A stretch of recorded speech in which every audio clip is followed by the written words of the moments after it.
Aujourd'hui, c'est une journée consacrée à l'inauguration de parcours sportifs pour nos patients. Donc nous avons mis en place un parcours que vous pouvez voir sur les côtés pour permettre justement aux patients de s'adonner à des activités physiques, pas seulement pour développer les capacités motrices, mais également pour le bien-être. Vous savez, le sport, quel que soit l'individu et quel que soit le lieu ou son environnement, c'est un médicament, c'est une thérapie. Et pour des personnes justement qui sont anxieuses, qui traversent un état dépressif, c'est une excellente thérapie. Donc mettre à leur disposition un parcours sous la supervision évidemment d'éducateurs sportifs, ça ne peut que les accompagner dans cette démarche de guérison.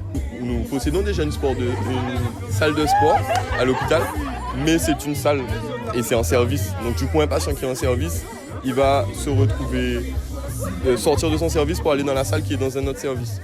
Donc c'est pas très motivant pour lui, ça lui permet pas d'avoir un contact vraiment avec l'extérieur. Donc du coup là, c'est un parcours sportif de santé et sécurisé, c'est ça le nom, P3S, parcours sportif santé sécurisé. Donc du coup, les patients peuvent venir en toute sécurité, faire du sport et ça casse, ils sortent de leur service, ils ont quand même un cadre idyllique.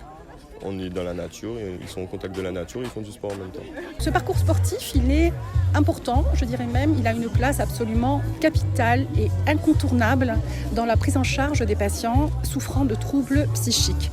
On sait que l'Organisation mondiale de la santé œuvre depuis de très nombreuses années à mettre en avant les méfaits de la sédentarité sur la santé physique et psychique, parce qu'on sait qu'effectivement, on peut réduire un petit peu la surcharge pondérale, on améliore son état cardiovasculaire, on améliore sa densité osseuse, mais surtout, nous améliorons la prévention des cancers et d'autres maladies auto-immunes. En général, tout est codifié avec un calendrier pour que justement il soit accompagné et qu'il ne fasse pas n'importe quoi. Le sport, c'est bien, mais il faut le pratiquer à bon escient.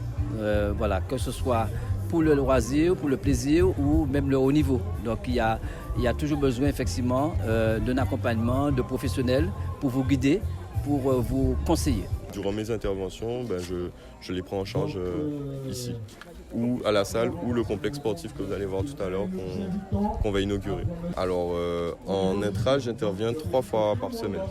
Donc le mardi après-midi, j'ai 1 heure, le mercredi après-midi, j'ai 2 heures et le vendredi matin, j'ai 2 heures. Parce que j'interviens à la fois en intra, donc dans l'hôpital, et en extra. C'est-à-dire qu'il y a des HDJ, des hôpitaux de jour, et je fais aussi des activités sportives, donc j'interviens un petit peu partout.